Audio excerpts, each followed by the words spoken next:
Hey there, Algebra 2. We're going to do 1.3 notes today. That's modeling with linear functions. And if you don't have it out, things you need right now are your student journal, and you will definitely want your graphing calculator today as well. So get those out and let's get started. Modeling with linear functions is just a fancy way of saying of all the parent functions we learned in the last few sections. The things that we're going to be doing today are all going to be using things that would have a parent function of being linear. So let's get started. Exploration number 1. Company purchases a copier for $12,000. The spreadsheet shows how the copier depreciates, that means goes down in value, over an 8-year period. First, it wants us to write a linear function to represent the value v of the copier as a function of the number of t years. So the value of the printer, we know that linear functions all could be modeled in f of x equals mx plus b. This is always your starting value. This is always your slope. So if we're going to use a linear function, the starting value is $12,000.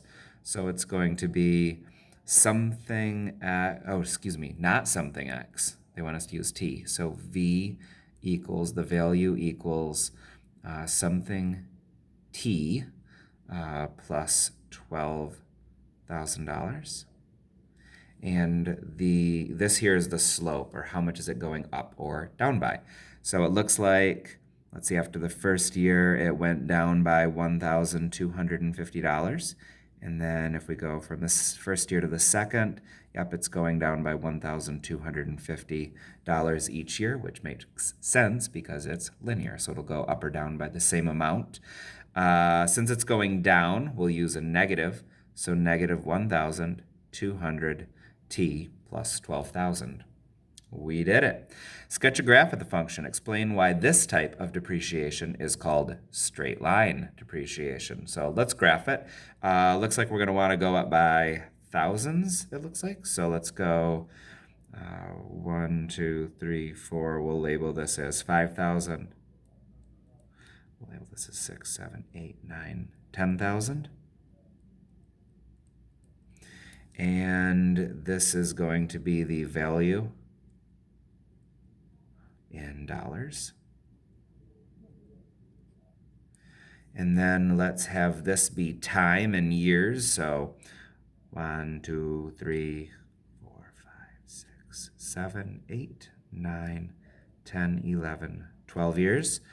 Okay, so at 0 years, it was worth $12,000. After 1 year, it was worth $10,750. After 2 years, it was worth $9,500. And I'm just going to keep going. So you can do the same. 3 is 8,250. Anyways, it's going to keep going down like that. 4 is 7,000.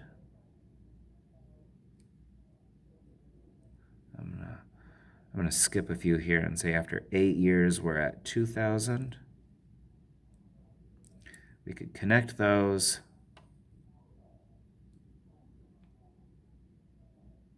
There we go. Okay, why is this called straight line depreciation? Well, it's linear. Things that are linear are going to make a straight line when you graph them. So let's kind of write something like that down. So it decreases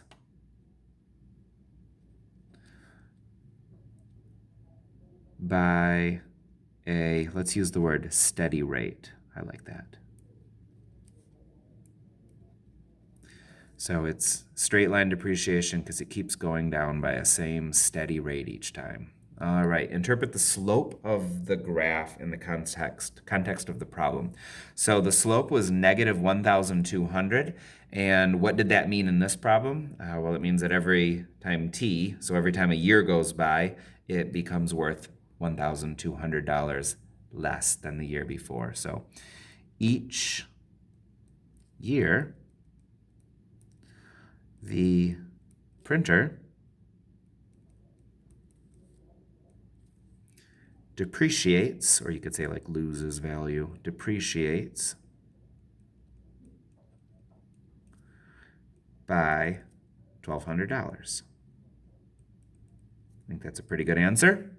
And we'll call that good for page number 13. Exploration 2. Match each description of the situation with its corresponding graph. Explain your reasoning. So, A, a person gives $20 a week to a friend to repay a $200 loan. So which one of these best models that? Well, this is the one that has a 200 right there, so probably that one. Does it go down by 20 each time? Let's see, at 5, it's at 100. So if we went down by 20s, it would go down to 180, 160, 140, 120, 100. Yeah, it is going down by 20. This is definitely B. All right. Let's see. Explain your reasoning. I'll say starts at 200, goes down by 20 each time. All right. Why don't you pause the video right now, do B, C, and D, then unpause it and check your answers. All right, we are back for problem number 2. We're going to say that it is C, and we'll say that it has a y-intercept of 12.5, and a slope of 2. Starts at y-intercept of, those are two ways of saying the same thing. Goes down by, slope, those are similar ways of describing things. So for this one, we'll say it is A. Again, it's going to have a y-intercept of 30 and a slope of 0.565. And then for this one, it's going to be D, has a y-intercept of 750 and a slope of depreciates, so it actually goes down by 100, so negative 100. And look at us go. Communicate your answer. How can you use a linear function to model and analyze a real-life situation? I would say that the linear function is great anytime you have a starting value and then you have a slope that's a steady rate. So in the y-intercept is always your starting amount.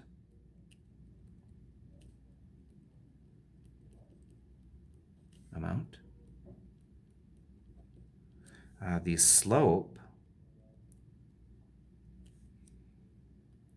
is always the change over time. All that stuff we did back in Algebra 1. You did a lot of this in Algebra 1.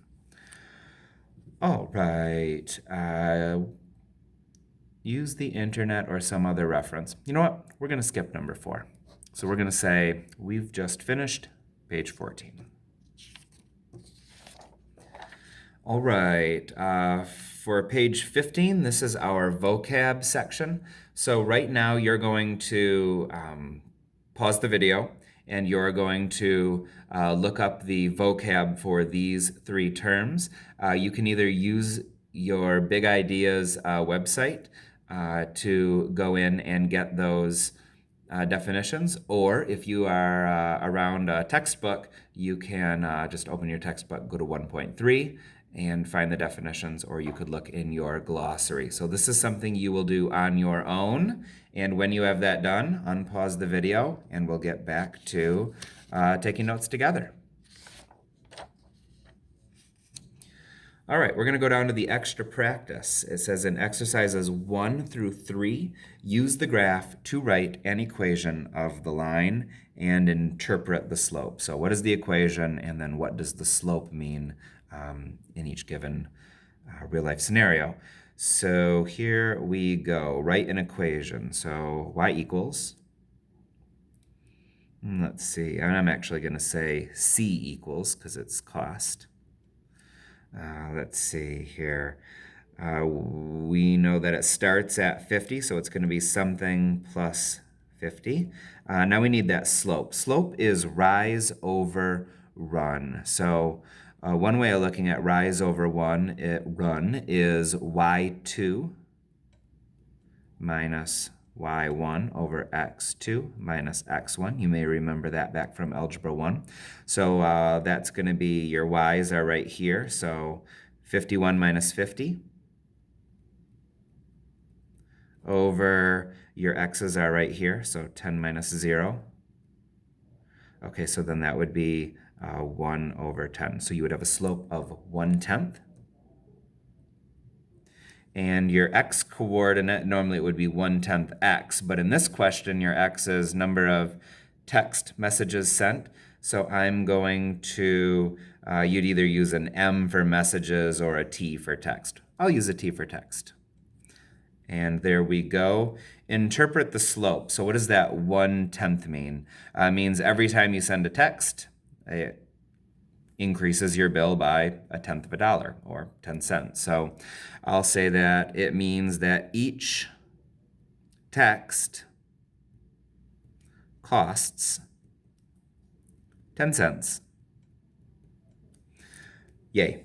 Number 2, we need an equation for this one. So this one starts at, actually, I don't know, what does it go up by each time? It looks like it's going up by 40s each time. So 320 plus 40 starts at 360. So the y-intercept is going to be plus 360. The y coordinate is distance in miles. So I'm going to, instead of saying y equals, I'm going to say distance equals, so d equals. And then the slope. So we're going to do our rise over run again. So this is going to be 360 minus 0. I'm going to do it up here. 360 minus 0 over, since I did the 360 first, I have to do this one first. So it's going to be 0 minus 6. So that is 360 divided by negative 6. That's going to be 36 divided by 6, so 60. So negative 60. Negative 60. So there's our slope. So negative 60 time in hours. So I'm going to say, I'm going to use h for hours. So the distance equals negative 60 h plus 360. The slope is, let's see, so every time you travel an hour, it represents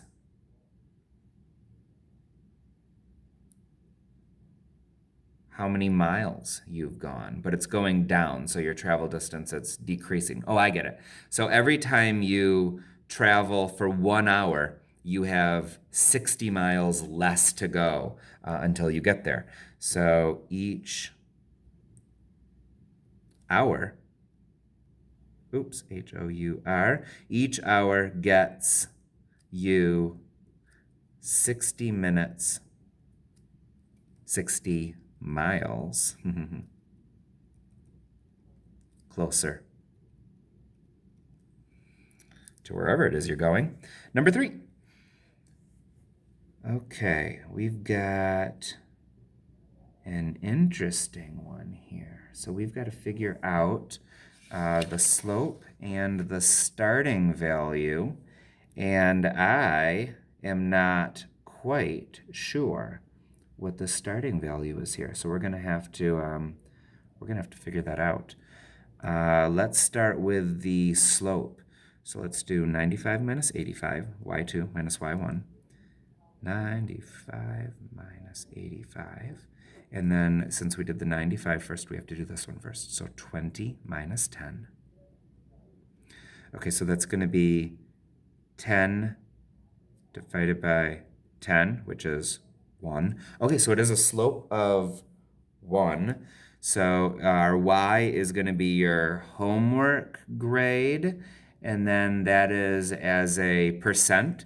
So I'm actually going to say your percent that you have in the class is equal to 1x, and then that is going to be your completed assignments. So I'm going to say it's going to be equals 1, we'll say A for assignments, plus, we still don't know what that is. So let's try to figure that out. So if it's going a slope of 1, then if we have to go backwards 10, logically we should have to go down 10. So if we right here are at 85, if we go backwards 10, we'd have to go down 10 from 85 down to 75. So that means my y-intercept is going to have to be 75. Yay, we got it. So I'm going to write it right here. The percent you have in the class is equal to 1 times A, how many assignments you've completed. And normally if there's a 1 there, you don't put the 1 there. So I'm just going to say A plus 75. Okay, so interpret the slope. So every time you complete another assignment, your percent goes up by 1. So 1%. So every assignment that you complete raises your grade, because it's positive 1, raises your grade 1%. Look at us go. All right, we are now done with page 16 and moving on to page 17. We're going to do problem number 4, and then I think we're going to call it for this video.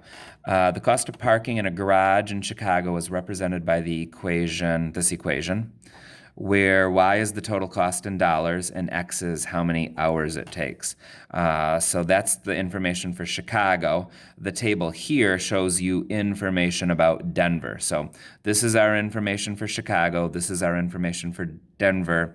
Which city's parking garage charges more per hour and by how much? Okay, fair enough. So we already know this one charges $15 an hour because that's the slope, so $15 an hour. So we need to figure out how much this one charges per hour. So rise over run, we could say that 2, 43 is one of the coordinates. We could also say that 3, 51 is one of the coordinates. And we could do our rise over run to get the slope. This is going to go fast, isn't it? So 51 minus 43 over 3 minus 2. So that is 8 over 1, or 8. So this one charges $8 an hour. So that means that this one is Chicago is more expensive per hour. So Chicago, there we go, is $7 per hour more expensive.